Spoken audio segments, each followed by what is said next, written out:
beings. Winning a record third mandate did not make me feel unbeatable, but more humbled than ever towards the people of Albania who lent me and my party their trust while expecting more. Let me confess here personally, victory was bittersweet.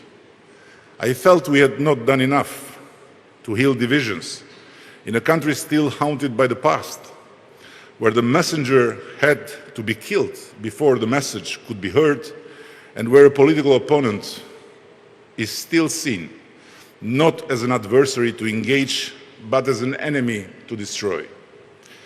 After such a victory, I'm haunted more than ever by the powerlessness of power in making fast progress to modernize a country that wasted so many decades through dictatorship and then anarchy, absolute poverty and then corruption, one-party rule and then bad governance.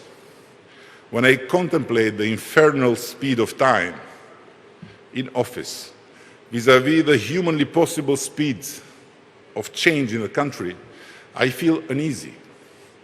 I know that the pace of change can never be fast enough to match the whirlwind of decades of aspirations grown from frustrated desires.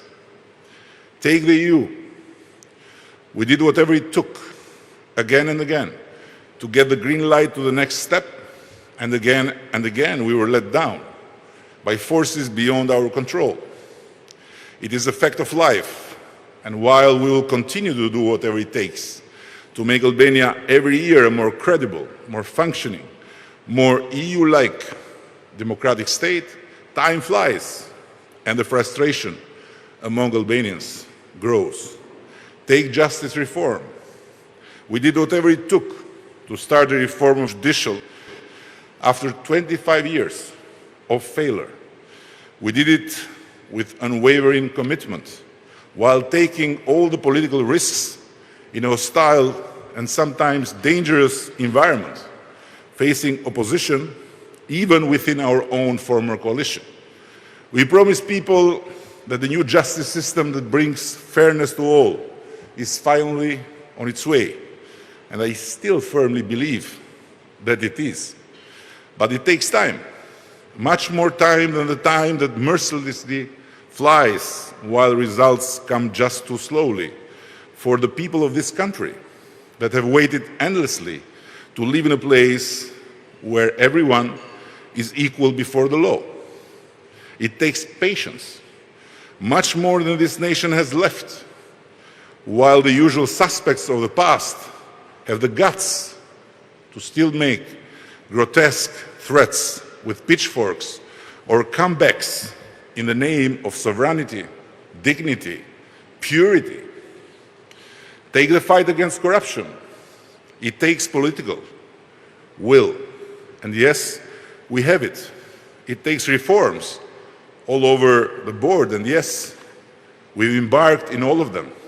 It takes modernization, of course, and yes, we are working incessantly for it. Nevertheless, it takes, first and foremost, an independent and fully functioning justice system. While all we can do so far, while we wait for its benefits to materialize, is to take advantage of digitalization and new technologies that can help developing countries leap from one era to another just in a few years. But it can hardly be enough to relieve people from their growing impatience and frustration despite the indisputable changes that we continue to make. Take the further upgrades of healthcare, education, public administration too. We did more in 8 years than decades. But how can it be enough while the world we live in is so interconnected and Albanians are so intertwined with the world that the government is bound to be compared with the neighboring European Union, where healthcare, education systems, public administration have been built long before in Albania there was a state. Take inequality and social justice. We did a lot, but still a far more lot remains to be done. And I won't go on. I did not mean to present you with a litany of complaints, nor with an outcry for sympathy with my reflections on the search for lost time. But it is the end of another year after all, so if not now, when?